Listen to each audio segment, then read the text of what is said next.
오늘은 이 제목이 희생입니다. 희생. 우리 그 현대 사회에서는 희생이라는 단어가 썩 환영받지 못하는 단어입니다. 희생. 우리 성도님들 중에 특별히 이제 여기 수요 강론에 오신 분들 중에서 특별히 교회를 위해서 여러분들 희생하고 싶은 분 계시면 저한테 예배 끝나고 찾아와 주시기를 부탁드리겠습니다. 보통 희생하는 거는 이게 환영받는 그 역할이 아닌 것 같습니다. 우리 한국 사회 내에서 어머니의 희생이 뭐였습니까? 가족들을 사랑하는 마음으로 잠도 덜 주무시고 도시락도 싼다고 이제 이리저리 고생하시고 맛있는 거 덜 드시면서 남편 더 드리고 또 자녀에게 더 맛있는 걸 주고 아파도 아프다고 하지도 못하다가 그런 게 어머니였는데 요즘에 어머니 어떻습니까? 야, 아프니까 배달시켜라. 이제 당신이 나한테 해준 게 뭔데 지금 밥 차려 달라고 그러냐? 라고 하며 시대가 많이 바뀌었습니다. 네. 그 아버지의 희생이 뭐였습니까? 가족들이 기죽지 않도록 최선을 다해서 노력하시고 이리저리 피곤하고 고단해도 밖에서 코피가 터져가면서도 돈을 벌어 오셔가지고 퇴근하실 때 통닭 한 마리 사오시고 밖에서는 온갖 눈치를 견뎌가며 이제 가족을 위해 자존심을 다 버리시고 그렇게 이제 희생하셨던 아버지였지만 오늘날 아버지는 어떻습니까? 물론 그런 분들도 계시겠지만 가족 이제 사실은 나 혼자 왜 일하냐? 당신도 일해야 되지 않겠냐고 빨리 나가라고 이렇게 하고 자녀들한테도 야, 아버지가 이렇게 열심히 돈 버는데 돈 좀 아끼라고 이놈들아 이렇게 이야기를 하기도 합니다. 예전에 장남 장녀의 희생이 있었지 않습니까?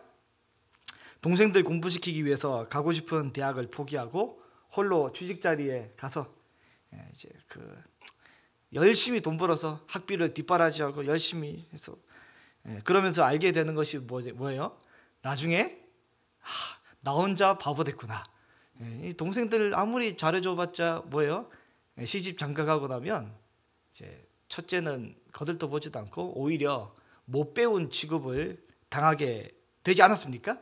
이게 한국 사회의 많은 모습이었습니다. 그래서 현대 사회에서는 보통 보면 이 자기중심성이 있기 때문에 이 희생은 굉장히 환영받지 못하고 냉소적인 분위기가 강합니다. 희생이란 단어, 헌신과 희생 이런 것을 기피하는 경향이 사실은 교회 안에도 있습니다.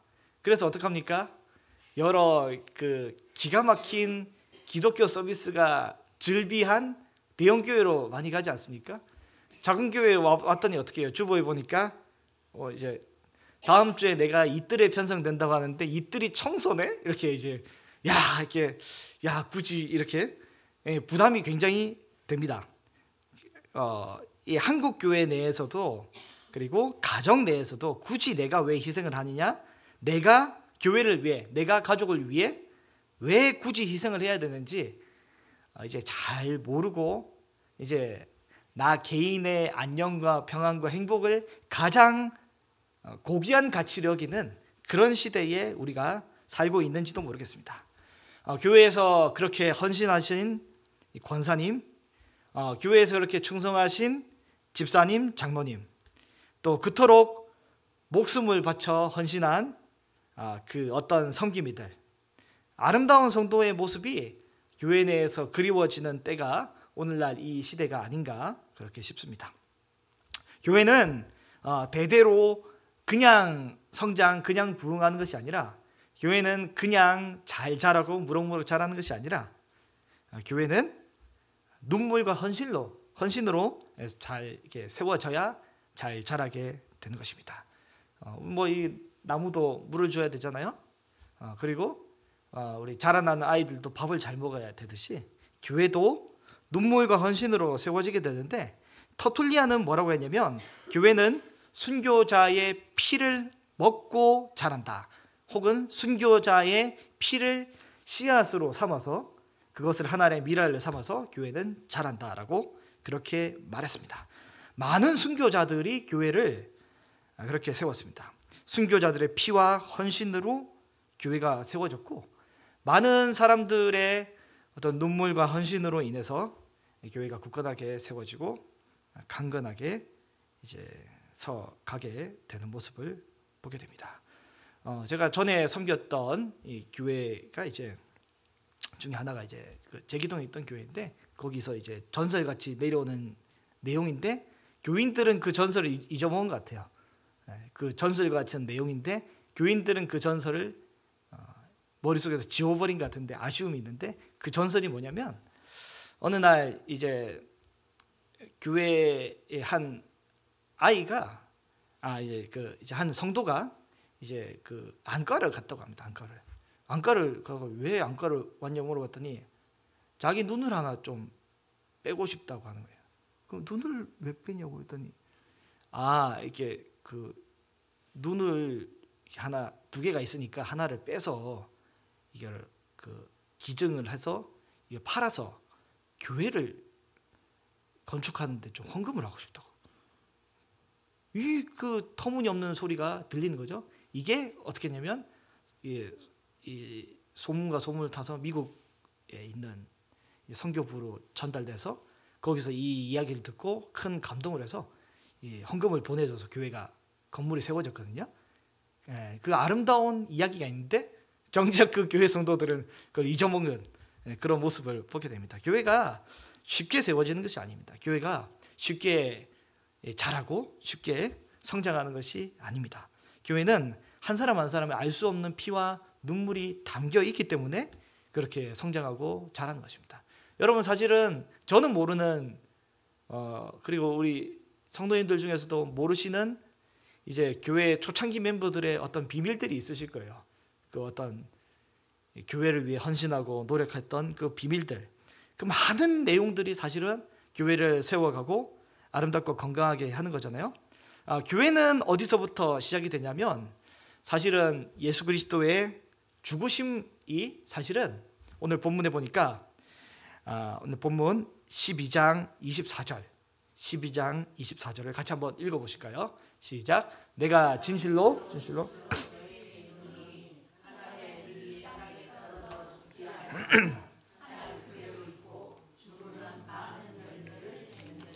아멘. 이 말씀이 어디서 왔냐면 20절에 보면 명절에 예배하러 헬라인 몇이 왔습니다.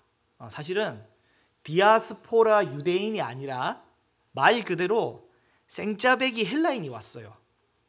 이분들은 뭐냐면 할례를 받지 않고, 다시 말해서 유대인으로 개종하지 않고 하나님을 경외하는 사람들이었는데, 이 사람들이 지금 예배하러 예루살렘에 왔다가 예수님을 만나러 온 거죠.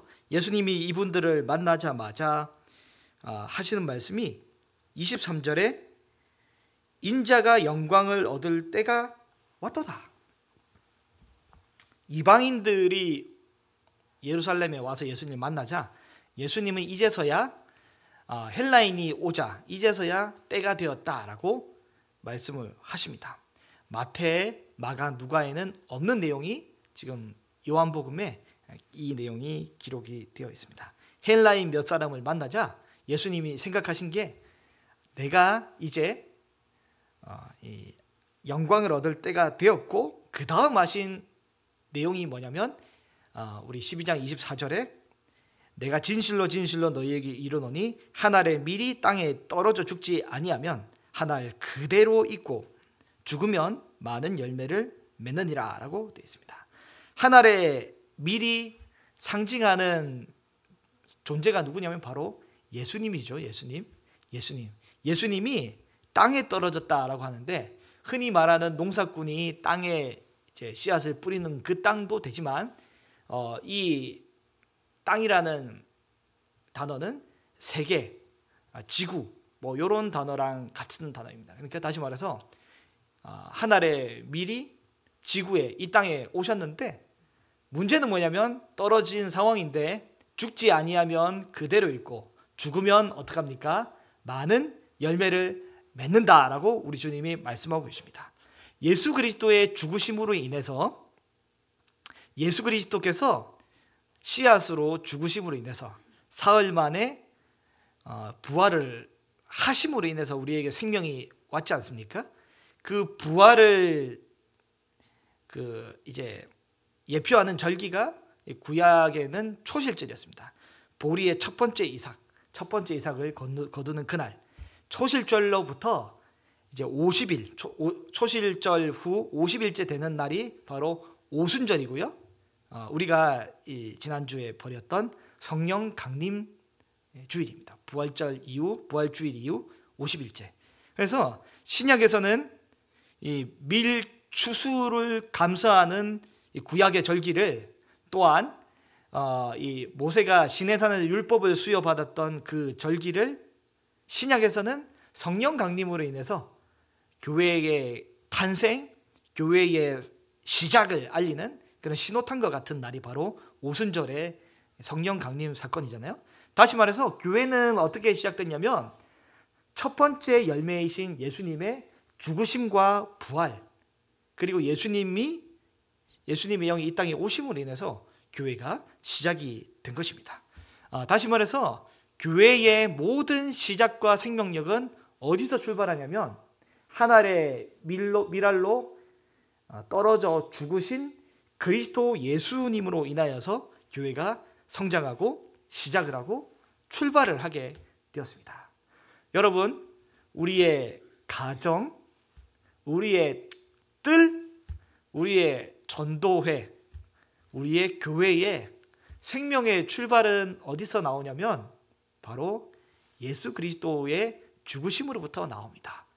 또한 여기서 그치는 것이 아니라 이것이 시작이 되어서 우리에게 성령의 강림으로 인해서 주님의 영, 예수님의 영인 성령으로 인해서 우리가 예수님과 동일하게 그 영역 안에서 우리 뜰에서, 전도회에서, 가정에서, 교회에서 내가 썩어지고 죽어지고 소멸되듯이 그렇게 희생을 하게 될 때, 그때 뭐냐면 교회가 성장하고 이 뜰이 확장이 되고 전도회가 활성화되는 그런 놀라운 은혜가 있는 것입니다.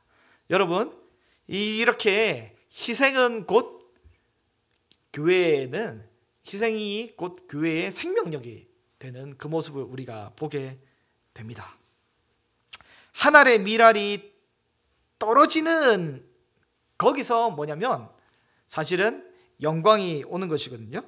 예수님이 영광을 얻을 때가 왔다고 하시면서 한 알의 밀알이 떨어져야 된다라고 하는데, 한 알의 밀알이 땅에 떨어져서 겉에 있으면 어떻게 됩니까? 새가 와서 쪼아서 먹어버리지만 흙 속에 파묻혀서 보이지도 않고 존재가 소멸되어서 이게 죽었는지 살았는지 분실되었는지 상실되었는지 보이지도 않고 전혀 유명하지도 않고 무명하게 그렇게 묻히고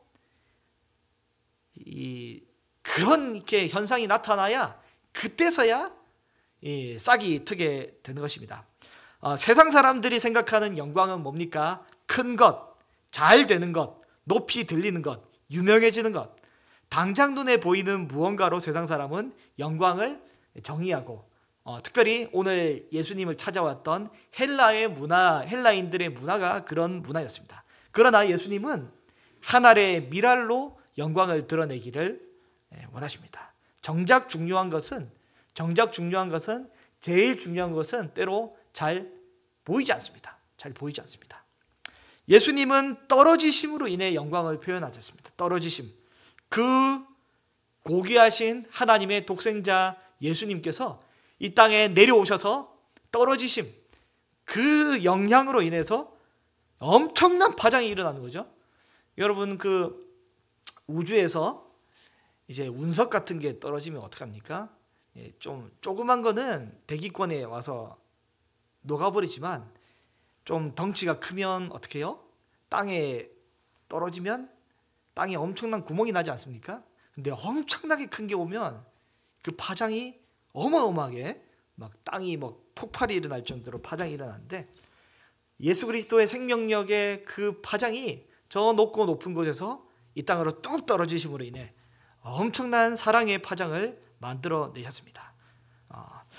이 땅에 사실은 대한민국의 한국 교회가 어떻게 잘 세워지게 되었습니까? 한국에는 개화기 시절에 하나님이 많은 사람들을 보내주셨습니다. 정말 기가 막힌 사람들이, 왜 그런 선교사님들이 이 땅에 왜 굳이 이 대한민국으로 오셨을까라고 의문이 들 만큼 그런 이 미지의 땅, 척박하고 아무것도 없는 대한민국 땅에 많은 선교사님들이 오셨지 않습니까? 제가 이제 우리 총신학부에 입학해가지고 이제 쭉 그 사진을 보는데, 이제 초대 교장님 이름이 마포 삼열이라고 돼 있더라고요. 마포 삼열은 이름이 뭐지? 마포 삼열? 마포에 사시나 뭐 막 되게 막 그랬는데, 이게 알고 보니까 이거 한국어로 바꿨더라고요.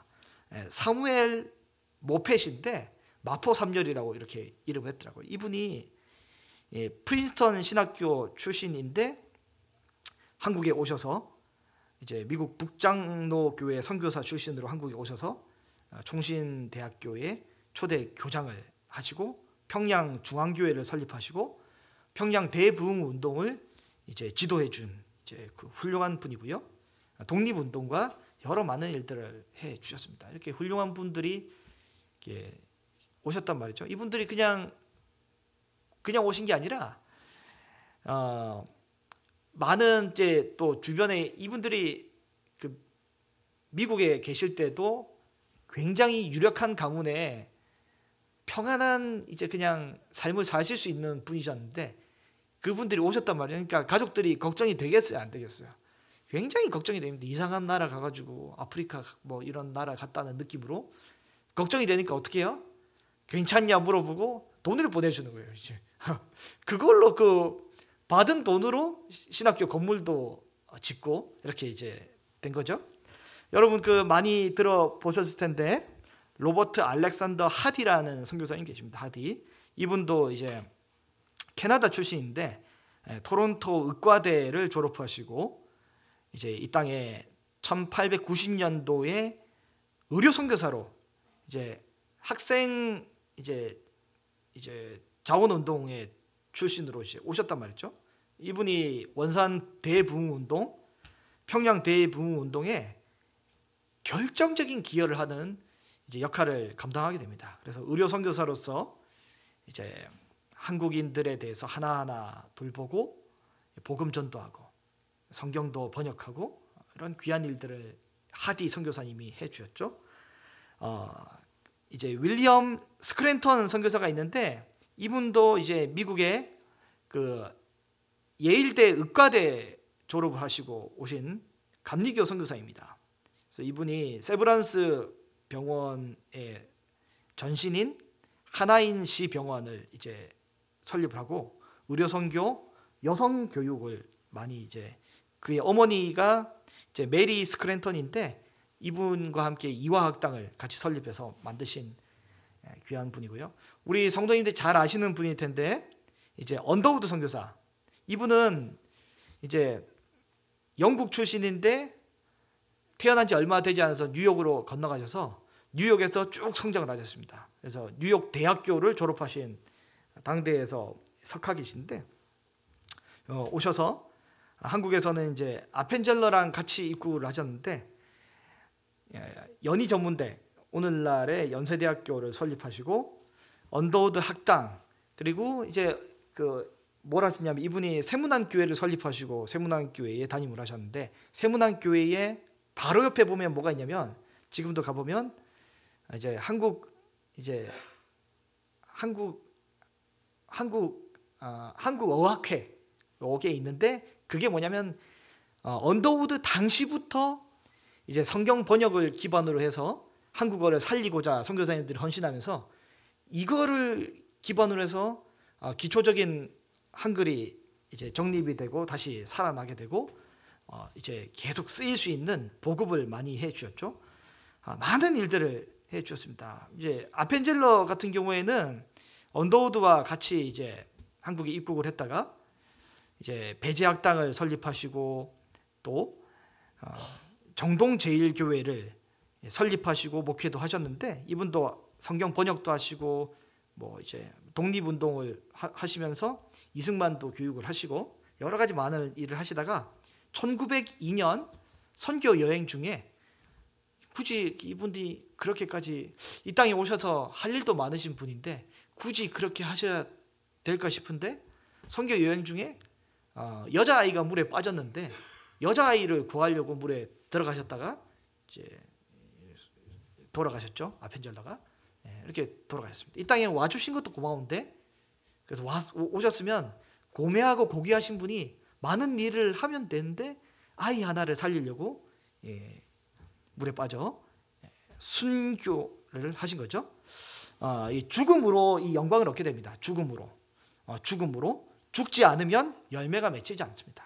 죽지 않으면 열매가 맺히지 않습니다. 죽음으로 열매가 맺히는 거죠. 예수님이 우리를 위해서 죽으심으로 인해 교회가 살아난 것처럼 우리 한국 교회를 위해 죽으셨던 분들이 계시기 때문에 한국 교회가 아직까지 이렇게 강성하게 힘있게 살고 또 능력을 보존하고 있는 것으로 믿고 있습니다. 왜 죽었습니까? 왜 죽었습니까? 자기를 사랑하지 않고 타인을 사랑하기 때문에 이게 희생의 근간이 되잖아요. 나를 사랑했으면 굳이 빠져 죽을 필요가 없어요. 나를 사랑했으면 굳이 빠져 죽을 필요가 없잖아요. 한국 와서 이 부귀영화를 누리고 뭐 이 땅의 그 미개인들을 알려주고 계몽하고 또 계도하면서 내가 영광을 마음껏 누리고자 했더라면 굳이 이렇게 오지도 않았을 뿐더러 와서 자기 목숨을 내어 던지진 않았을 것입니다. 우리 총신대 초대 학장이었던 이제 마포삼열 그 선교사님의 이제 가족들이 또 저는 기가 막혔는데, 그 중에 한 분이 뭐냐면 아들인데요. 아들 하워드 모펫이라는 분이 계십니다. 하워드 모펫. 이분은 1917년 8월 16일에 평양 선교기지에서 태어난 한국인입니다. 어쨌든 한국에 태어났으니까. 한국에 태어나도 한국인이 아닌가요? 어쨌든 한국인. 미국인인가요? 네, 어쨌든 한국에서 태어났습니다. 네. 한국에 태어나고 한국을 고향으로 여겼는데, 아버지는 이제 사무엘 마펫으로 이제 신학교 교장으로 섬기시고, 그러니까 어릴 때부터 아버지 하시는 일을 많이 봤겠죠.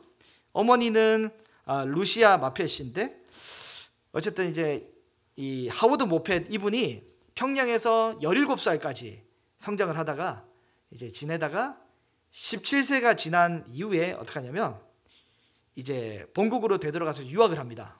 미국 휘튼대를 졸업하고 시카고에서 노스웨스턴 의과대에서 의학 박사를 학위를 따옵니다. 이제 인문계의 아버지 밑에서 지금 이제 의학 박사를 따왔는데, 사실은 이게 왜 땄겠어요? 한국 사회의 필요에 의해서 땄을 것입니다. 너는 가서 저기 훌륭한 선교사인들, 하디 선교사 이런 분들 본받아서 이제 의료 선교를 해야 되지 않겠냐. 네 꾸미고 뭐고 필요 없다. 빨리 가서 의료 선교를, 의학을 배워오너라 해가지고 가서 이제 배워온 거죠. 그래서 이분이 어떻게 하냐면 1947년에 미국 북장로 교회에 선교사로 파송을 받아 한국으로 다시 옵니다. 그의 나이가 이제 그 한국 나이로 30살쯤, 뭐 만으로 하면 28세 9세쯤 될 거예요. 그때 이게 왔단 말이죠. 그래서 1948년도 대구의 동산 기독병원에, 현재는 지금 계명대 동산병원이거든요. 거기에 7대 원장으로 부임해서 섬기고 봉사하다가 6.25 전쟁이 발발하자 어떻게 하냐면 미군 군의관으로 지원하게 됩니다. 미군 군의관으로 지원해서 자원 입대합니다. 그래서 병원과 환자들, 직원들까지 모두 잘 섬기고 부상까지 잘 대피를 시키고 이 병원을 잘 지켜내는 역할을 감당하게 되고요. 전쟁이 끝나고 아우 지긋지긋하다 한국은 할 수 있겠지만 그가 다시 대구로 복귀합니다. 그리고 동산 기독병원을 지역 대표 종합병원으로 성장을 시키게 되고요. 어느 정도 안정이 됐다 싶을 정도가 돼서 1953년에는 월드비전을 통해서 그리고 유엔을 통해서 미군의 지원을 통해서 그 소규모지만 어린이 병원을 하나 만듭니다. 전쟁 고아와 미망인들, 난민들을 위한 무료 진료를 해주고 여러 가지 고생을 한단 말이죠. 그리고 1964년에는 에락 보건병원을 설립해서 나병 환자 치료에 굉장히 힘을 씁니다.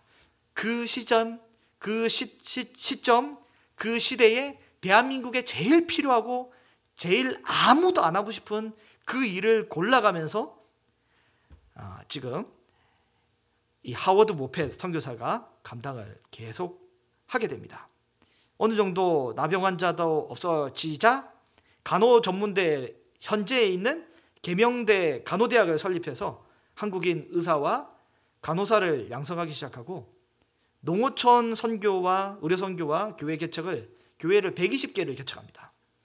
한국 교회의 의료 선교와 또 복음화에 이바지를 하게 되고 평생을 한국 선교와 교육과 사회 봉사에 헌신하고 이제 뭐라고 하냐면 나는 다시 태어나도 한국에서 죽고 싶다라는 이 고백을 남기게 됩니다. 그리고 이제 2013년에 이제 그가 미국 산타바바라로 이제 거기서 97세의 나이로 소천하게 되는데 그 유언을 따라 부인과 함께 그 대구 계명대의 동산의료원의 그 뒤에 보면 은혜 정원이라고 있는데 거기에 안장을 하게 됩니다. 한국에서 죽고 싶다 해서 그렇게 하죠. 아니 저는 궁금한 게 아버지야 이렇게 왔다 사무엘 모펫이야 이렇게 아버지가 그렇게 선교를 위해서 왔다고 하지만 아들 하워드 모펫까지 이럴 필요가 있었을까 싶은데 그는 어쩌면 아버지보다 더 한국을 사랑하고 한국을 세우기 위해서 헌신한 모습을 보게 됩니다. 미랄 하나의 가치 그가 떨어짐으로 인해서 엄청난 생명력과 또 사람을 살리는 그 귀한 일이 한국교회 곳곳으로 이렇게 퍼지게 되었잖아요. 그래서 여러분 그 대구가 그 사실은 어떤 지역인지 아십니까? 그 부목사들이 담임 목사로 제일 안 가고 싶은 데가 대구예요. 너무 무서운 동네예요. 거기는 거기 장로님들이 너무 무서워요. 거기는 우리 김범섭 장로님 같은 분이 한 분도 안 계세요. 이상한 분, 그러니까 보수적인 분들이 계셔가지고 그런데 이제 그래도 한국 교회에서 대구가 총회장도 많이 배출하고 그렇게 탄탄하게 있었던 것이 뭐냐면 다 이 선교사들의 영향을 받은 분들이 많이 있기 때문에 여전히 그렇게 힘을 내고 이렇게 감당하는 그런 교회인 것으로 저는 믿고 있습니다. 한번 정리를 해보면요. 미랄이 하나가 떨어짐으로 인해서 엄청난 파장이 생깁니다. 사실은 예수 그리스도의 이 씨앗이 복음의 씨앗이 떨어짐으로 인해서 예수님의 낮아지심과 자기 부인으로 인해서 교회가 시작되고 출발이 되었고 또 예수님의 죽으심으로 인해서 모든 성도들에게 생명이 전파되잖아요. 이와 마찬가지로 교회를 위해서 한국 교회를 위해서 우리 천우교회를 위해서 마음을 쓰고 시간을 쓰고 물질을 쓰며 생명을 다해서 헌신한 그 시간들, 그 사람들 그런 추억들이 다 섞이고 자양분이 되어서 그것이 교회를 성장하게 하고 교회를 윤택하게 하는 그런 비밀이 되겠습니다. 여러분, 교회의 영광은 다른 것에 있지 않습니다. 교회의 영광은 높아짐이나 뛰어남과 월등함에 있지 않고요. 교회의 영광은 사랑과 희생과 섬김에 있습니다. 교회의 영광은 낮아짐에 있고 또 서로 이 이웃을 위해서 나를 포기할 때 그때 교회의 영광이 나타나게 되는 것입니다. 가정도 마찬가지고요. 뜰도 전도회도 각 부서도 마찬가지입니다. 내가 하나의 씨앗으로 마치 소멸되고 없어질 것처럼 땅에 처박혀야, 그때서야 뭐냐면 비로소 조그만한 싹이 트고 그 싹이 자라서 열매가 맺히게 되는 것입니다. 우리 귀한 성도 여러분, 한 분 한 분의 마음 가운데, 또 저의 마음 가운데, 우리 모든 우리 전우교회 성도님들 마음 가운데 교회를 더 사랑하는 그 마음과 또 이 교회를 위해서, 또 가정을 위해서, 또 하나님 나라를 위해서 낮아지고 또 하늘의 미랄과 같이 썩어져도 감사할 수 있는 그런 귀한 마음이 우리에게 있기를 소망합니다.